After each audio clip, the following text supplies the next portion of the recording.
Inherited from their late aunt, the item had hung in her rec room for years, believed to be from New Zealand. The Maori koteti is a New Zealand war club with a flat, oval-shaped blade, used in close combat by indigenous Maori people. It's called a kotiate, which translates to split liver. It's a close combat weapon with a flat, oval-shaped blade, usually crafted from wood or whalebone. The lobes are crafted from whalebone with abalone shell intricately inset. A mythological creature is depicted below, adding a touch of mystique to the piece. In the weapon's center was a thong, preventing it from slipping in battle. In battle, the kotiate delivered devastating blows with swift precision. The kotiate symbolizes Maori tradition and legacy. Its historical significance and craftsmanship are precisely what the appraiser values the item for. At auction, this item could be expected to fetch between $12,000 and $15,000. Wow, that is a famous idea, but it's worth of what it was, and thank you for, you're quite welcome. This print is a work of Hiroshi Yoshida, a renowned Japanese artist. Hiroshi Yoshida was famous for his depiction of the Wisteria Bridge. Created in the 1920s, this piece features Yoshida's signature in Japanese brush style, indicating its origin for the Japanese market. Despite lacking an English signature, its value in its current condition was estimated at Print in this condition is about $1,400. Wow. This banjo originally belonged to the guest's grandfather and has remained in the family since then. The guest discovered the banjo in the attic at age 15 and made a deal with his parents: repair it in exchange for music lessons. However, military service interrupted his learning. Later, when he tried to sell it, a store owner offered any guitar and amplifier in exchange, indicating its value. The guest expressed attachment to the instrument, preferring to keep it for sentimental reasons. The appraiser acknowledged the banjo's significance as a family heirloom and praised the guest for retaining it. The appraiser discussed the banjo's rarity and historical value, noting its production in 1935, a coveted era for Gibson instruments. Despite the challenges of playing the banjo, the appraiser highlighted its quality, originality, and condition. Emphasizing its desirability among collectors, the appraiser estimated its insurance value at For insurance purposes, I would probably put about $6,000 or $7,000 on it. Okay. Market value, you find them out there in the $4,000 to $5,000 range. Okay. But this is in fabulous condition. Featuring on today's show is an owl vase, purchased at a flea market frequented by our guest. This porcelain vase, called the Moromura Brothers Owl Vase, was crafted in 1905. It bears the inscription Nippon underneath, indicating it's a Japanese piece. This beautifully crafted vase at auction would be worth An antique shop today, it would be perhaps $1,500. Wow. Purchased at an auction in Louisville. This collection of prints represents the entirety of the guest's and her husband's art collection. Our guest left the bidding to her husband, resulting in the acquisition of prints ranging from $500 to $1,000 each. While most prints were reproductions, including works by Rembrandt, Degas, and Renoir, one stood out as an original etching by Renoir titled Chapeau Épinglé, or The Pinning of the Hat. Pinning of the hat. And this is the first etched version of the Chapeau Épinglé that Renoir did. He made this print in the 1890s. And it's something that is not as common as the later versions. The original Renoir etching holds significant value, estimated at auction, $4,000 to $6,000, towards the high side for that. So $4,000 to $6,000, adding all that up with that one print. Contrasting sharply with the decorative reproductions, which hold minimal value. The appraiser praised the guest's boldness in purchasing at auction and emphasized the importance of knowing the value and authenticity of artworks, suggesting using a magnifying glass to identify reproductions. To tell a reproduction this way is to hold a magnifying glass to it. Okay. And if you see a uniform pattern of dots, that is indicative of a reproduction. These panels, originating from Wheeling, West Virginia, were salvaged from the front door of the guest's father's childhood home. Adorned with intricate designs of urns, leaves, flowers, and what the guest initially mistook for steamboats, these panels carry a significant historical connection to the Ohio River. The panels feature the logo of J&C Ritchie, also known as Wheeling Flint Glassworks. Despite the initial confusion, these panels are among the rarest examples of American lacy glass, crafted to mimic cut glass but made using a pressed glass technique. One panel from a similar set was auctioned in 2018, fetching an impressive came up for auction, and it sold for $3,200. I am surprised. I'm very surprised. This Brooch doll is a French doll made by the Brew Company dating back to around 1880. This piece belonged to the guest's grandmother. Interestingly, these dolls are highly coveted by collectors and are considered the epitome of doll collecting.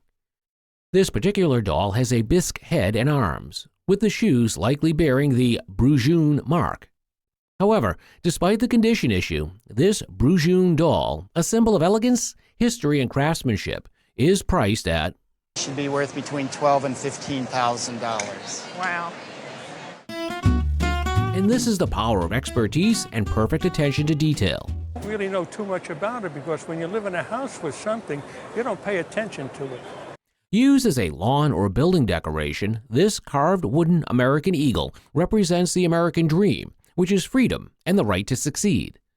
Although it looks like it was created recently, we should call attention to is the overall quality of the carving, and certainly it's, I would think, 100, 150 years old. This is carved out of a soft wood. It is actually over 100 years old and was created around 1850. As a perfect depiction of the American dream, plus its attention to detail during its creation, this American carved eagle auctions for auction purposes, I would estimate its value certainly between $6,000 and $8,000. It's a splendid bird. First glance, this item appears to be both a walking stick and a gun. Today, we're presented with a pistol cane, which our guest acquired through a trade for an old bottle. Crafted by Jacob Koons, one of the premier gunsmiths in Philadelphia. His name is right under the hammer, J. Koons, and it's a later spelling of his name. He originally spelled it K-U-N-T. Known for his exquisite workmanship with air guns. Meriwether Lewis took one of Jacob Koons's air guns on the Lewis and Clark expedition. Is that right? This item is truly one of a kind. It was crafted in 1830. Due to its exceptional craftsmanship and rarity, at auction, this wonderful item is estimated to be worth really is worth $10,000 to $15,000. $10,000 to $15,000. $10,000 to $15,000. I'm sure my friend will be contacting me. Inherited by this guest from his parents, acquired during their time in Japan. This item is particularly intriguing because it was entirely and carefully hand-painted. Depicted on the surface of the vase is a European scenery, featuring a thatched hut cottage and a lake with a sailboat. Additionally, this item originated from Japan, with the artist's signature on the front. Meanwhile, at the bottom, there's the mark of a maker, the Noritake company. But it's made things all throughout the 20th century, and it's still a huge company today. It is an unusual mark. It includes the word Nippon in it. Fascinatingly, the guest also brought the original wooden box of the vase. Unusual form for Noritake. Traditionally, when people think of Noritake, especially in this time period, they think of rather inexpensive things. It is uncommon to find a vase like this with its box still intact. And the interesting provenance of the item places its value at auction to be around. With the box, this would probably sell for between $5,000 and $7,000. Oh, that's great. This French jewelry collection originates from Paris and is a testament to the exquisite craftsmanship of early 20th century design. The collection includes a dazzling 1920s diamond and platinum brooch. Classic French Art Nouveau, done around 1900, 1910. Additionally, there are old mine-cut diamond earrings from the same period, each weighing approximately a carat. Also, the collection features a classic French Art Nouveau necklace, known for its intricate design. What do you think those are? Pearls. That's you think all pearls, I know is pearls or pearls. Well, they're a little small. I wish they stayed in the oyster a little longer. Together, these pieces embody the sophistication and elegance of French jewelry that's valued at probably around $4,000. The earrings, I would say probably $2,500. The Art Nouveau necklace around $1,500. There are many odd collections that antique lovers have, but these action Cupid dolls seem to top the list. I gave it to her daughter, and she ultimately gave it to me. For most people who don't like horror, these dolls would be a nightmare of a collection. But to those who can easily identify an antique of value, these items would be the cream of the crop. These dolls were created likely around 1913 till 1920. Up into the 1920s, so it was probably bought in New York as a little gift for her room. And despite being old, they have still maintained their originality. The doll holding the baby is called an action cupie because it is doing something, which in this case is holding babies. At the time of their creation, these dolls were the pinnacle of innovation, and it's for this reason that they auction at the whopping price of probably retail between $4,000 and $5,000. Really? Yeah, really. I mean, it's a very rare action cupie. A stunning piece of jewelry, a remarkable bracelet, takes center stage. This exquisite piece, crafted by the esteemed French atelier Von Cleef Arpels, exudes elegance and sophistication. It's made by a famous company, Van Cleef Arpels. You may have heard of them. I have. The bracelet is a cherished heirloom from the guest's grandmother. Originating from the golden era of the 1950s or early 1960s, the bracelet boasts a composition of lustrous 18-karat gold, adorned with an enchanting array of intricately cast beads. Dazzling diamonds enhance the bracelet's allure, intricately set throughout. Its design cleverly conceals the clasp, creating an illusion of uninterrupted beauty when worn. The estimated auction value for this rare piece is unveiled to be, and I believe an auction value for something like that would be about $10,000 to $15,000. Oh my God. Oh my gosh. The guest received this sculpture from her aunt about 15 years ago and has kept it in her closet ever since. The appraiser identified the sculpture as the work of Bessie Potter Vonnoh, a prominent sculptor from the late 19th and early 20th centuries. Vonnoh studied at the Chicago Art Institute and met Rodin in Paris. She was known for her delicate depictions of intimate subjects such as mothers and children, women, and dancers, contrasting with the monumental and historical themes typical of sculpture at the time. This piece exhibited impressionistic qualities, with softened features and intricate details. The sculpture was signed and dated 1902, an early period in Vonnoh's career, and bore the mark of the Roman Bronze Foundry in New York, a leading foundry of the era. Much to the guest's surprise and delight, the appraiser estimated the sculpture's retail value at around, in terms of the value, retail value about $5,000. Really? Yeah. Wow. All right. Attention turns to a remarkable piece of luggage, believed to have belonged to the guest's grandfather. This crocodile skin bag, discovered in the attic by the guest in 1989, has since been displayed under a sideboard. Dating back to the late 19th to early 20th century, the handmade valise showcases exquisite craftsmanship, indicative of luxury goods crafted by Austrian artisans during that era. Despite its age, the bag boasts an extraordinary shape and patina, underscoring its rarity and historical significance despite slight signs of wear. Because of its age and slight wear, but extraordinary shape and patina. Its heavy construction reflects the high-quality materials, indicative of its former status as a costly possession. Highlighting its desirability among collectors, the auction value of this remarkable piece was, I would say that at auction this would sell for between $3,000 and $3,500 at least. Two extraordinary drawings by J.M.W. Turner take center stage. Initially mistaken for the work of Reski, the drawing reveals itself as a Turner depiction of Scarsborough Castle.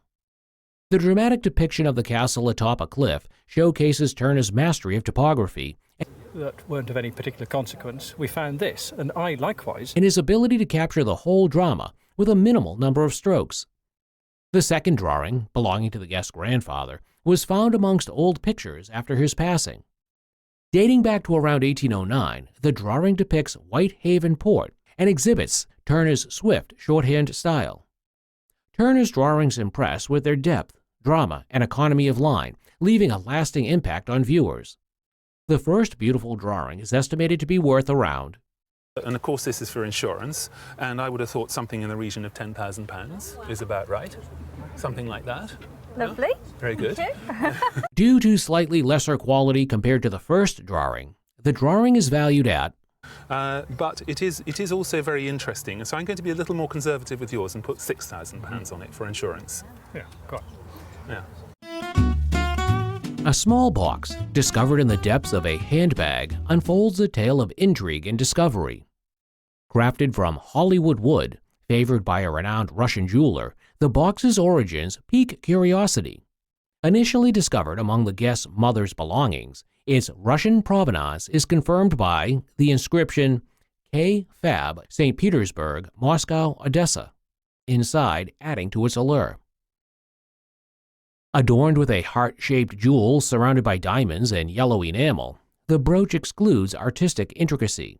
And as you can see very plainly, it's in the form of a tiny little heart surrounded by diamonds. Yes.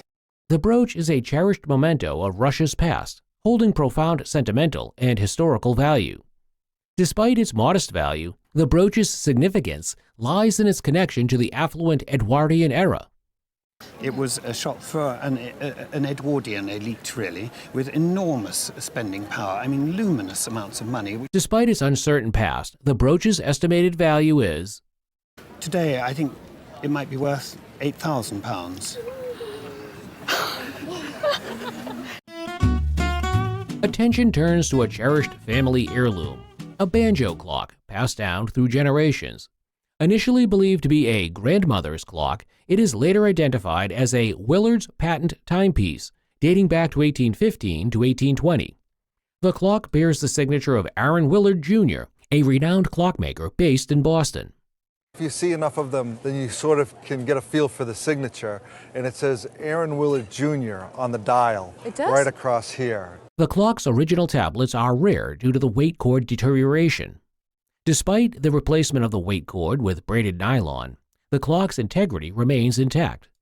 Notable features include a distinctive acorn finial and intricately crafted hands. Reflecting its rarity and historical significance, the clock commands an impressive price range of... But a fantastic piece. In a retail setting, this clock would sell from $8,000 to $10,000. Really? So it's a beautiful piece to have. Secretariat's cool-down blanket is a remarkable piece of horse racing history. This piece was given to its owner, Penny Tweedy, after Secretariat won the Triple Crown in 1973. This blanket features her racing colors and Secretariat's name. It was used to cool down the champion horse after races. Secretariat had an incredible but brief career. Secretariat only had a 16-month career, ran in 21 races, and was first, second, or third in 20 of those races. He won the Kentucky Derby, Preakness, and Belmont Stakes, setting records that still stand today. Wonderful piece of horse race history, and you're talking about a horse that was ranked number 2 in the 100 greatest horses of the past century. However, this blanket, still in excellent condition, reflects the high value of Secretariat memorabilia with an auction value of... If I was doing an auction estimate on a blanket and I was sure that Secretariat had it on him at one point or another, I would have estimated probably $15,000 to $25,000, maybe even $20,000 to $30,000, because Secretariat memorabilia, when it sells for an enormous amount of money. Horseshoes themselves go for thousands of dollars. Oh my goodness. King of Pop, you automatically think music. But only a few people know that these weird but interesting drawings were made by... And I would watch him draw these drawings, and then he'd ball it up and throw it away. Michael Jackson. Although he is known to be a famous art collector, these drawings show that he was more than one and is multi-talented. These paintings were drawn in 1972 to represent one of the most famous comedians in the world, Charlie Chaplin, and one of Michael's tutors at the time. Michael Jackson was a big fan of Mr. Chaplin. Really tried to compare himself with Chaplin. In 1995, he recorded a Chaplin song called Smile for his History album, and was trying to do a video where he played Charlie Chaplin. That didn't quite work out very well for licensing reasons. So this explains why he drew this in his honor. Given as it was painted by the King of Pop, these paintings at a modern art market would auction at... But we feel that these would perform very strongly at auction and would give an estimate of between $8,000 and $10,000 each. Oh, that's great. That's awesome. Thank you. This particular historical memorabilia is none other than a particular vinyl record of great significance. The record is believed to be a rare recording of Martin Luther King Jr.'s speech delivered on March 16, 1968, just a month before his assassination. While recognizing the importance of Dr. King and the potential value of a rare recording, several aspects of this item could diminish its worth. First, the record sleeve likely isn't original, which significantly impacts its collectability for serious collectors. More importantly, there have been a recent slump in the vinyl record market, making it difficult to sell such items for top dollar. Considering these constraints, the offering price for this item is like $500. However, the owner wanted an initial price of between 25 and 3 grand.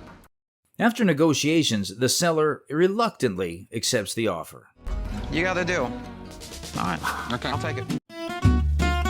A guest brought in a picture of Lookout Mountain that came from her husband's grandmother's family. It was identified as an original large folio Currier and Ives print. Currier and Ives was a prolific printmaking firm based in New York City, operating from 1835 to 1907. The company became famous for producing affordable hand-printed lithographs. The particular print was considered valuable due to its excellent depiction of Lookout Mountain. The remarkable American landscape featured a train, making it more desirable to collectors. Additionally, the print's well-preserved colors added to its value. The appraiser recommended having the spots on the print cleaned. After this restoration, the print's value could increase to about... So then it would be worth about $6,000 to $6,500. Okay. That would also help preserve it. Okay, great. Thank you. It's a great thing. Here is a fascinating but ultimately unsellable item, a gun disguised as a desk. The guest who owns the desk, intrigued by its secret mechanism, brings it in hoping to learn more about it and potentially sell it. The desk is really unique, but also has several challenges. Firstly, due to legal restrictions, the lack of any date markings makes it difficult to determine the age of the gun desk. Secondly, the gun's functionality is questionable. The short barrel and the way the bullet exits the desk raise doubts about its effectiveness as a real weapon. Furthermore, it is an impractical weapon. Concealing a gun within a desk might seem like a good idea, but the desk's size and design make it an awkward and inefficient way to defend oneself. Given these factors, the guest is advised to consult a gunsmith to have the firing mechanism deactivated. This would render the desk safe and potentially allow her to sell it. Thanks for bringing it in. Oh, you're welcome. Presented with a set of vintage pottery. These pieces aren't just aesthetically pleasing, they exemplify culture and heritage. As a family heirloom, it has been in the guest family for generations. This beautiful set is North Carolina pottery, crafted by Walter Stephen. Stephen was an American potter, best known for his unique line of functional pottery featuring painted layers of porcelain on stoneware. These pieces are dated circa 1950. With their stunning appearance and good condition, they are estimated to be worth, as a group, somewhere between $1,000 and $1,500. The guest bought several items signed by Georgia O'Keeffe, including a book, letters, and a recipe. The guest had a personal connection with O'Keeffe, having worked for her as a cook and later as a typist. O'Keeffe fired the guest from cooking duties due to her lack of skill, but hired her to type letters and read to her. She rapidly discovered that I was a terrible cook, so she fired me. This little Indian pudding recipe is a result of that short time that I was cooking for her. The guest spent 2 years working for O'Keeffe in Abiquiu, New Mexico. During their time together, O'Keeffe mentioned her desire for a white rug, which the guest suggested she could easily replace when it got dirty. Why don't you get a white rug? She said, well, I can't get a white rug. If I get a white rug, it'll get dirty. And I said, oh, Georgia, you're richer than God. Get a white rug, and when it gets dirty, tear it out and put a new one in. The appraiser noted that the book itself was not rare, but the inscription and letters made it valuable. The letters mentioned prominent figures like Stieglitz and Henry Miller, adding to their significance. The appraiser valued these items at George O'Keeffe book, I would say, would be about $750 because of the inscription. One letter is handwritten, which is better. Each of those, probably about $500 each. Good heavens. A fine piece of a miniature folk portrait is brought to the show. This portrait was acquired by this guest at an antique shop. A very well-made portrait, it was painted on ivory and is a portrait of a child, which is often desired by collectors. The artist who made this portrait is unknown, but a piece like this is thought to be from New England and done circa 1830. The case in which the portrait is kept is leather with mother-of-pearl and gilt embossing on it. That's probably 25 years or so later than when the portrait was actually painted. While the portrait is well done with captivating colors. Well, the little petticoat, yeah. One barefoot and one shoe foot. You know the thing that got me, though? It was the look in the baby's eyes. This is a fine miniature portrait with captivating artistry, and at auction, it would be worth... This would be worth retail $12,000 to $15,000. You are fooling me. The guest is trying to sell tickets to a Beatles movie premiere, convinced they hold immense value due to their rarity and association with the iconic band. However, the reality check comes swiftly, as it is clarified that the tickets are not for the actual premiere, but for a premiere screening held a month before, considerably diminishing their worth. The tickets are authentic, and if it were for the London premiere, it would be worth a hefty sum, possibly reaching a few $1,000s. However, for this specific New York preview, he estimates a more modest value of $350 to $400 a piece. The negotiation continues, with the guest initially setting the price for the pair at for $800 for the pair. The buyer, on the other hand, counters with a much lower offer of $100 for them. That's what I can do. Eventually, they settle on a compromise price of I'll go $500. $500 is a fair price. Okay, deal. All right. Today's piece is the mascot display of the Hush Puppies Company. Hush Puppies is an American brand of casual footwear, and they use a basset hound named Jason as their logo. This display features Jason sitting in a friendly pose, creating an inviting visual presence, and serves as a memorable part of the customer's interaction with the brand. What do you think this piece from one of America's top footwear companies would be valued at? And I said, how much is that dog in the window? And they said $50, and I said sold. The guest walks in with two blades, family heirlooms passed down through generations, believing them to be valuable Scottish relics. One is called a Dirk, and the other is a dagger, both made from around the 18th century. The first blade is identified as a modern reproduction with little to no value. This is because of various signs: the unconvincing material, the quality of craftsmanship, and the manufacturing techniques used. It all points to a recent origin rather than a rich historical past. However, the second blade sparks a glimmer of hope. The quality of the materials and craftsmanship all hint to the possibility of being a genuine antique. On closer examination, the dagger is confirmed to be authentic as a Scottish dirk. The historical significance of the design elements includes the curved handle for easy concealment in a sock, and the materials used, like the carved ebony handle. Also, the cairngorm stone at the handle's end is quite easily replaceable. The hallmarks on the knife reveal its Scottish origin and year of manufacture, which is the 1900s. While the seller naturally hopes to get the highest possible price for his family heirloom, they eventually settle on $500. Okay. Hey, $500. Let's go do some paperwork. I'm okay with that. We've all imagined our favorite game being brought to real life. Well, today's piece is not exactly the same, as it's just a carving of a part of a game. The carving is a representation of the tower in the Mystery Tower of the Game of Life. What is quite unique about this carving is that it is done from a single piece of wood. Carved by a man called Theodore Strollo over a 4-year period, this work is truly an intriguing piece. Not that I'm aware of. This is the only thing I know that he did. And when he finished it in 1938, this work is so unique that it was exhibited at the International Exposition in San Francisco and at the World's Fair in New York City as part of Ripley's Oddities. he truly wanted this to be exhibited because it was 4 years of his life. On the base of the piece is Theo's signature as well as 1938, the year the piece was completed.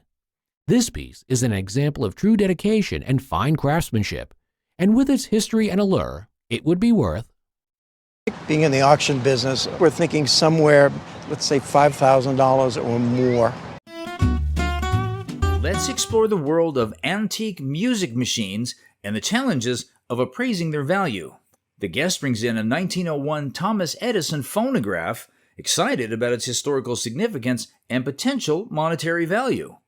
The phonograph uses beeswax cylinders to play music, a technology far removed from the digital age. While the guest finds the machine fascinating, unfortunately, it doesn't have the best of sound quality.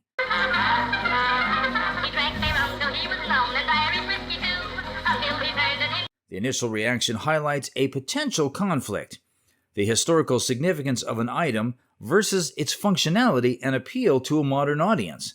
The phonograph revolutionized home entertainment in a time before radio or television. However, the focus on historical significance doesn't necessarily translate into a high price tag.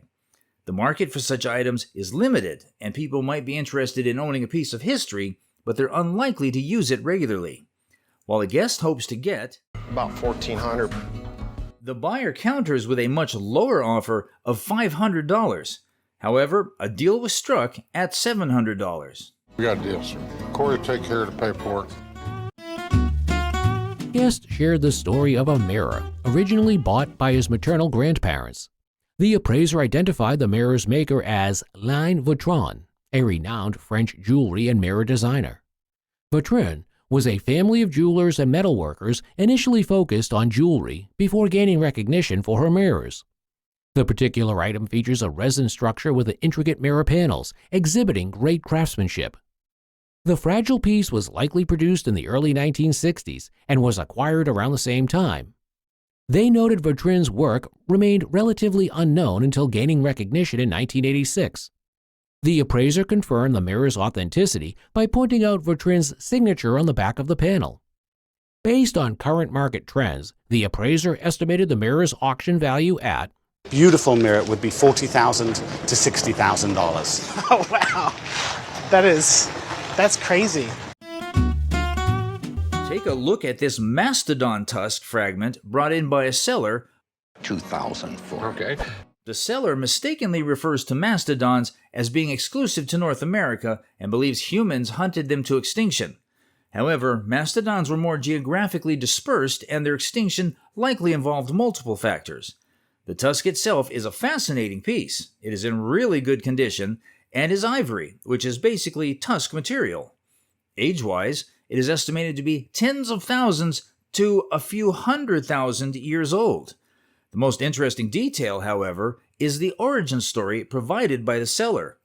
Apparently, the tusk was found in Point Barrow, Alaska, and subsequently chopped into pieces by the team who discovered it. This significantly reduces the value of the fragment, as a complete tusk would be much more sought after by collectors. Despite this, it is of great value and is estimated to be worth around... It's worth $2,500. However, the negotiation process acknowledges the damage and potential difficulty of reselling the fragment, offering the seller... Give you $1,400 for it. Ultimately, they settled on a price of... I got a deal. $1,700. Great. Looking like a piece done during the Egyptian revival, these items are a fine work of pottery. The pieces are a tray with base made by Volkmar. His father was also a potter. His name was Charles Volkmar, and Charles studied in France. The tray, typical of Volkmar's work, features rich, complex glazes with deep, lustrous finishes. Leon would work on glazes and the concept of glazes. While the base is adorned with intricate mythical creatures. Both pieces carry Volkmar's signatures and thus show their authenticity, and highlights the heavy influence of the Art Nouveau and arts and crafts movement. These pieces are a harmonious blend of artistic beauty, characterized with intricate designs, and would be valued at... As an auction estimate, I would easily put $1,000 to $2,000 on it. Oh my goodness.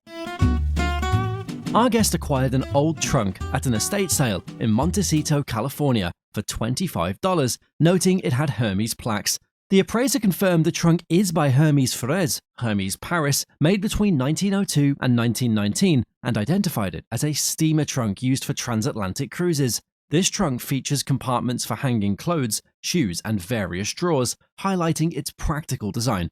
The appraiser noted that this is the first Hermes trunk that they've ever seen, making it quite rare. Recommendations were made to further clean and polish the trunk, especially the chrome pieces and brass hardware. In its current condition, the trunk's retail value is estimated at a good retail price for this trunk would probably be between $15,000 and $20,000. Wow. A look at this painting can transport one to the rocky shores depicted in it. This absolutely stunning work of art was done by Edward Henry Potthast. Potthast was an American Impressionist painter known for his paintings of the beaches of New York and New England. He was known for really capturing the light of outdoor scenes. This painting carries the original artist label, which states "The Coast, Ogunquit," along with Potthast's signature to show its authenticity. This painting shows a broad, expansive view of the beach and feature a vibrant and varied color palette, where bright, saturated colors are used to depict the sun and the beach. The condition of the painting, oil on board, is completely original. This painting captivates a depiction of the beach characterized by the use of vibrant colors and would be auctioned at. I'm going to value the painting at $25,000. Wow. The guest walks in with a seemingly ordinary document, a ship's passport. However, upon closer inspection, the document reveals a hidden treasure trove of historical significance. It boasts the signatures of two of America's founding fathers, James Madison and Thomas Jefferson. Some unique features on the document reveal it to be a genuine ship's passport crafted from vellum, a special type of sheepskin. The intricate design elements that sets it apart includes the engraving style reminiscent of the USS Constitution warship. More importantly, the signatures are confirmed to be authentic, solidifying the document's historical significance. The estimated value is to be somewhere between $5,000 to $6,000. Holy cow. While the document held undeniable historical weight, converting that weight into cash value required the owner to navigate the marketplace. However, aware of the limitations of his own clientele and the challenges of reselling such a specialized item, the buyer offers a price of I'll go $3,000. I won't go a penny more. Ultimately, the owner, after careful consideration, accepts the offer. I think I'll take it. Okay. We are presented with a dower chest on today's show. The guest purchased it at a thrift store after falling in love with it. This item. The guest brings in a rare and unexpected item, a World War II era grenade. The grenade is disassembled but still poses a great danger. There's a possibility of it being made by the OSS, which is the Office of Strategic Services, the precursor to the CIA. It was designed by Eastman Kodak to resemble a baseball for easy throwing and was intended to be filled with TNT. Multiple deaths and injuries occurred during the testing phase due to faulty fuses. However, the most intriguing aspect of the grenade is its rarity. Due to the secretive nature of the OSS and the program's termination, all manufactured grenades were destroyed and records classified. This makes the grenade a highly sought-after collector's item, potentially worth a significant amount of money. Knowing the potential value, the seller initially offers $16 now. The buyer, impressed by the find, agrees to pay the price after a short pause. Let's go write it up. Sounds good. We're presented with vintage furniture that has gone out of vogue. The furniture, a writing armchair, was passed down to the guest. This is sort of a late example of a form that we call a writing arm Windsor chair. Made in Pennsylvania, this chair features classical motifs. The chair's date of craftsmanship can be set to circa 1835. Quite different from typical chairs, this chair has a drawer made from a different secondary wood than the actual chair. Poplar, which is a wood that's indigenous to Pennsylvania and often used there. The designs on the chair are its original ones from its craftsmanship, and it has multiple drawers positioned in different places on it. The historical significance of this armchair, exhibiting the classical features of this iconic furniture style, would make it worth Came up with a value of, let's say for auction purposes, somewhere around $1,500. Wow. Chumley, known for his passion for unique finds, gets a tip about a collector with a treasure trove of Pokemon memorabilia. This isn't your average childhood collection. Alex has meticulously built a fortune in sealed Pokemon boxes and rare cards, a testament to the franchise's enduring popularity. These Pokemon cards, produced by Wizards of the Coast under license from Nintendo, took the world by storm in the late 90s. It was basically a test print for this card, and you can see the difference where they decided to go with a different hollow pattern that they used. Alex's collection boasts a variety of sealed boxes from the base set to EX, some even Japanese exclusives. A first edition Charizard, a cornerstone for any serious collector, sits proudly displayed because the true crown jewel is the Koro Comics Illustrator card. There are only around 40 known to exist, and it's considered the holy grail of Pokemon cards. With the Illustrator and the Charizards, Alex values the entire collection at a staggering $1.4 million. Okay. While this might be a dream come true for any Pokemon fan, Rick, the Pawn Stars shop owner, known for his cunning negotiating skills, might not be so enthusiastic about such a hefty price tag. Here with the Illustrator and the 2 Charizards, I would say probably $1.2 million. Chumley can't swing the entire collection, but his love for Pokemon compels him to negotiate for a single base set unlimited box. After some back and forth, they settle on a price of... Base set box. Would you take $10,000 for it? Chumley scores a small victory, taking home a piece of Pokemon history. This collection may not have broken the bank, but it serves as a reminder of the immense value and nostalgia held within the world of Pokemon. We are presented with a fine collection of jewelry in this episode. These pieces of jewelry were passed down to this guest by her mother. Well-made, sculptural, and unique, the jewelries were crafted by Karen Margaret Johnson. There's not much information about her, but she fits in with a lot of other artists during that period. And are made with brass, all handcrafted.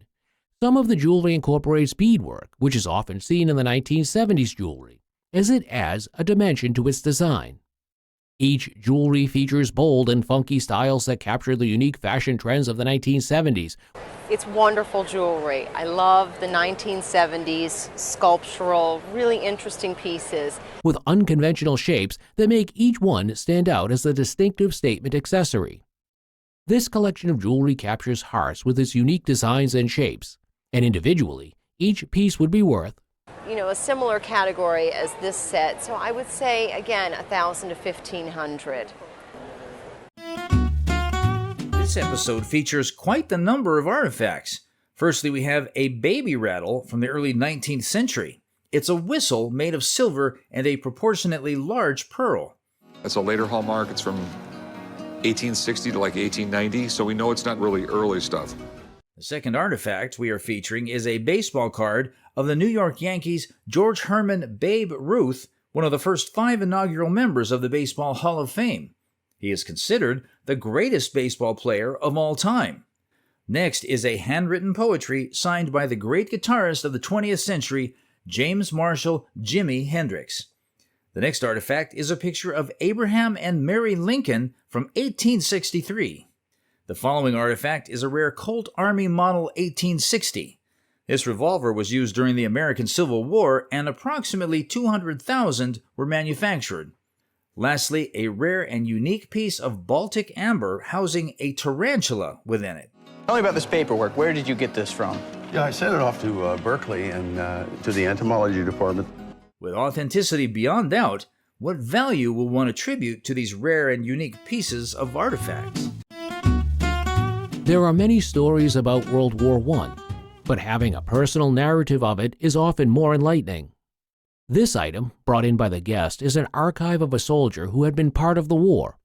The soldier, who was a pilot in the Air Force, was named Joe McClinton. First of all, let's point out a few of the things that you have here. Okay.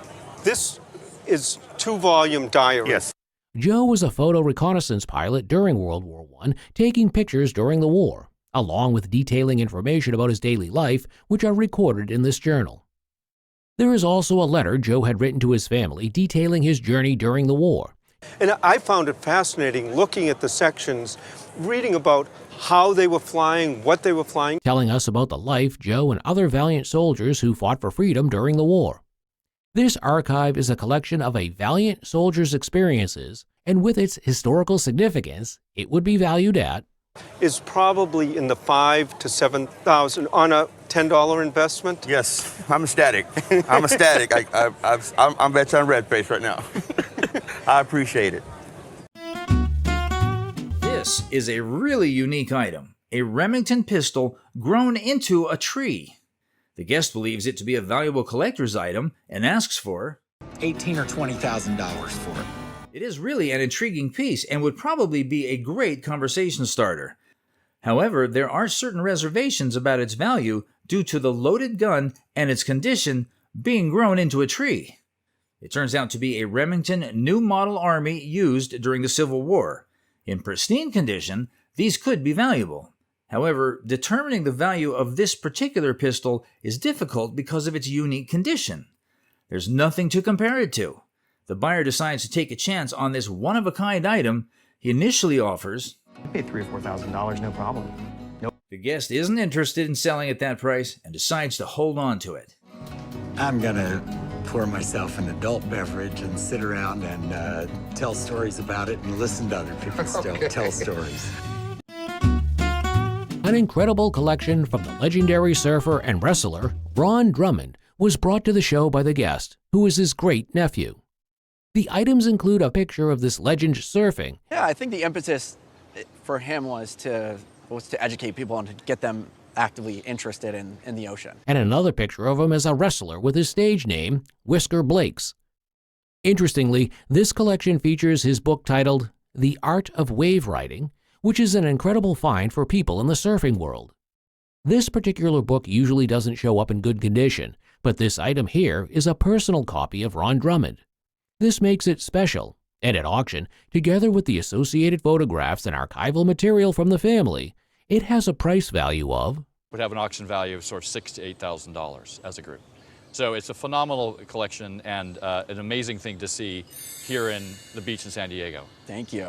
Never gonna sell it. Okay, good. I'm holding on to it. This guest stumbled upon a rare find at a garage sale, purchasing it for a mere $15. Garage sales were the guest's passion, and this discovery validated his keen eye. His thrifty purchase proved to be an incredible bargain, exceeding his wildest expectations. The appraiser's eyes widened as he examined the piece, revealing its origin in England. It was Joseph Pitts' centerpiece, dated back to 1803. The appraiser praised the guest's instinct, acknowledging his ability to uncover valuable treasures. This serendipitous discovery showcased the thrill of the hunt, where patience and persistence paid off. With the original glass compot still intact, the piece's value was estimated at This piece is worth between $6,000 and $9,000. You did well. Well, I guess. The French are known to be masters in creating designer clothes, but this figural clock reaffirms their creativity in other crafts too. This clock is a work of art possessing a golden dial. Even though the features are important, what's most astonishing about this clock is not the dial or its features. So I believe this was a French clock that was marketed by them. Now, clocks of this style were very popular in the 1870s and 80s, and they're very common. But its retailer, which existed for over 200 years. This firm has an excellent history. They were formed in 1751, and they advertised that they made the finest clocks and watches of the day. Clocks such as this one were popular during the late 19th century. In this instance, I don't believe that's true because this clock dates from the 1870s or 80s. Nevertheless, this type is unique in that it's much higher quality than other antique clocks. The detail on this clock is spectacular, and at auction today, it would be worth retail gallery. I could easily see it priced at $5,000 to $7,000. Cool. I'm happy with that. Here before us is a stunning timepiece that would captivate anyone's heart. This exceptional piece was purchased by the guest from a dealer who acquired it at an auction held by the Metropolitan Museum of Art. I have a statement from the Metropolitan Museum of Art saying that they did auction it off. You know, they have to raise money from time to time. The Metropolitan Museum of Art, commonly referred to as the Met, is one of the world's largest and most renowned art museums. located in New York City. It was founded in 1870 with the goal of bringing art and art education to the American people. This item is exquisitely rendered in the Renaissance style, characteristic of the late 19th century. It comes from a collection donated by the renowned J.P. Morgan to the Metropolitan Museum of Art. J.P. Morgan was an American financier, banker, and philanthropist who was one of the most influential and powerful figures in corporate finance during the late 19th and early 20th centuries. This elegant piece features rock crystal and refined, luxurious details. Over the years, I've seen a lot of watches like this. People collected Renaissance-style things at the end of the 19th century, just the way people collect, let's say, Tiffany or Art Deco today. Despite its French appearance, the engraved initials reveal it to be a Viennese timepiece, crafted by the esteemed Herman Bohm. And look very closely at the pendant here. Yes. You will see the initials HB. And they never saw it. Herman Bohm, who was a very famous Viennese jeweler. As a recreation of a French Renaissance watch commissioned by J.P. Morgan and created by Herman Bohm in the 1870s, this intriguing timepiece would likely command an auction estimate of. You could spend perhaps $2,500 to $3,000 trying to replace this watch. I think you did really well. And probably it will go to one of my grandchildren. Don't look away because of the nudity of the statue. Contrary to what you're thinking, this statue is a piece of art and was created by Demeter Chipara, and the statue is called Invocation. Well, it's a wonderful little piece. It's by the artist Dimitri. One of the first features you can notice is how the statue is in top condition. This piece happens to be gilded. Plus how it shines, which insinuates the quality of the material used to craft it. The brown shine insinuates that it was made from bronze. An appealing feature also is the attention to detail used in creating the masterpiece. Due to its nude nature, one might think it won't auction at a lot, yet it's worth. I feel it's worth between $4,000 and $5,000 is my opinion. Oh my word, you must be kidding. The guest brings in vintage Beatles bobbleheads from the 1960s, hoping to get $1,500. $1,500? Okay. The bobbleheads are indeed collectible, but there are uncertainties about their current value due to condition issues. There are chips, missing paint, and Ringo is missing a drumstick. The Beatles themselves didn't profit much from merchandise as their manager widely licensed their image. Bobbleheads, a very American collectible, were popular back then. The key factor affecting its value is condition. These bobbleheads are missing the box and have noticeable wear and tear. In their imperfect state, these bobbleheads are worth considerably less than the customer's expectation. Even in perfect condition, they would be valued at $1,000 for the perfect ones. Considering their condition, the maximum retail value of this item is about $450, and maybe even less. The negotiation follows, but no deals were struck on this item. Jeez. Oh. No, this is not Aladdin's rug, even though the rug is from Iran, which is modern-day Persia. It incorporates the Iranian beauty and creativity to give it an Aladdin look. I would say that it was made somewhere in the 60s, so it was probably a new rug when it was given to your in-laws. What's interesting about this particular rug is that it is widely popular. Well, the rug is a Persian rug. It was made in Iran, and it's called an Isfahan. And it was made in the 60s, at a time when rugs such as this were in wild demand. The rug is finely woven to show the expertise of the Iranians. The Middle Eastern market is buying these back. The rug is called a Sarafian Isfahan to depict where it was made from. As a representation of Iran's creative expertise, this rug would auction today at... This collector would pay $15,000 for this rug. Well, my mother-in-law would be very happy to know that. She was always very proud of it.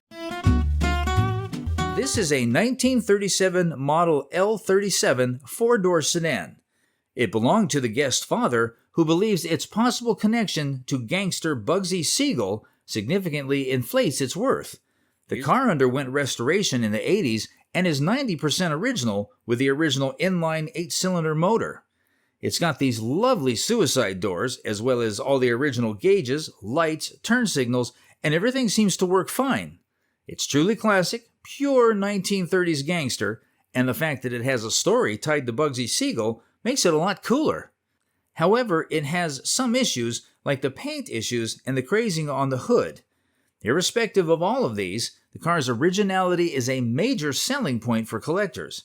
A car in such pristine, unrestored condition is a rare find, and restoration would only enhance its value. A fully restored version could fetch high 30s, low 40s. But in its current state, its value is 16, 17 grand. Eventually, a compromise is reached at 15.5. Deal. Sounds good, partner. Today's episode, we feature items from an American celebrity, Carla Hall. Hall is an American chef, television personality, and former model. All brought to the show is a collection of her grandmother's bags, which was passed down to her. With the pearl F on the center. These are all hand-stitched, and then it's hand outlined in gold bugle beads. Among these bags is one with a handcrafted F, with floral motifs etched on its center with gold bugle beads, which was made by a company called Patricia, based in Miami. Another one of the bags is from the 1950s or 60s and was made by Sydney of California. The last bag, which is the oldest of the group, was made in Havana in the 1940s and is the most unique looking, as it has an alligator design made on it. People either really, really love them. Collectively, these bags are all unique with their different styles and makes, but at auction would be valued individually at a retail sale, in that you have to find another person who's got an F initial. Oh. And then this one is in the $300 to $350 range. Presented on the show is a French flintlock pistol. The guest inherited this piece from his grandfather. This pistol, a historical piece, is a fine example of 18th century firearm craftsmanship. Quite interesting, the flintlock mechanism was one of the first reliable and relatively inexpensive ways of shooting a gun. And in the late 17th century, they were extremely popular in Europe and North America. Also, the pistol design is elegant yet practical. It has a smooth bore barrel and a sleek curved handle for easy handling. Overall, this piece is a testament to the ingenuity of its time, combining form and function in a single, beautifully crafted firearm that is worth $14.50. All right, man. Meet me over here, I'll write you up. All right, thanks. Meticulously handcrafted from the finest materials, Cleef beers brought in today by this guest are of impeccable quality. Made by the German-based plush toy company founded in 1880, these beers are early Cleef beers and were made in the early 20th century. Some of the features here, the nose in particular, is made of sealing wax, and Cleef did this about the turn of the century. The beers have leather-covered shoe buttons as their eyes, and just a look at them tells a story of the creativity and passion put into their making. You can see the stitching on the pads here, and that's a light brown stitching, and the interior would be stuffed with wood shavings, what is called excelsior. Along with the beers is an X-ray that shows their interior. These beers from the company that claims to have made the world's first factory-made teddy bear are sure to be in high demand and be worth in upwards of $20,000. That's which great. Is really nice. That's great. The guest presents a vintage movie poster for the Beatles' 1968 film Yellow Submarine. The guest has sentimental value attached to the poster, having received it from her father, who managed a movie theater. She believes its age and originality warrant a price of around $2,500. Okay. The Beatles is such an iconic band, and apart from music like this movie, which was iconic as well. However, a crucial point is raised: the poster's condition. While it's overall decent, there are a few tears right in the center of the image. This condition significantly reduces the value. The market for such posters is currently downtrending, further impacting the price, which makes the buyer to offer Take $700 for it? Ultimately, the deal was sealed at How about $800? Come on, $800, you got it. I'm okay with what I was offered. glance at this chair makes you think it's like every other chair, but it is in fact a very rare type of federal chair. The chair was made in Boston from mahogany wood in the early 19th century. Looking at the reading, which is classic reading on a federal chair you'd see in Boston, as well as these signature acanthus leaf carvings on the baluster, which are typical of Boston.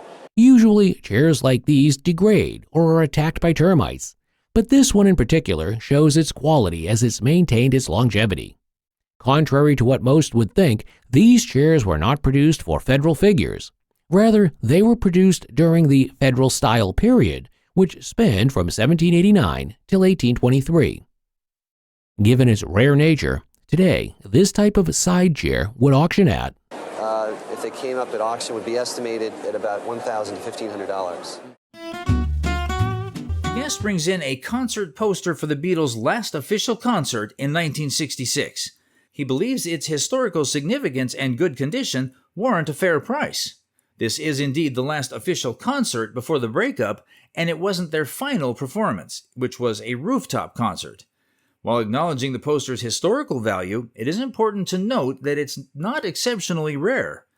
The buyer, considering its fairly good condition with some wear and tear, offers, I'll give you $800 for it. The negotiation follows a familiar pattern. The guest starts high at 1,000 sounds a lot better. The deal was eventually struck at Sounds even better. What do you think? I didn't jump on the $800 offer. I could tell he appreciated what it was about.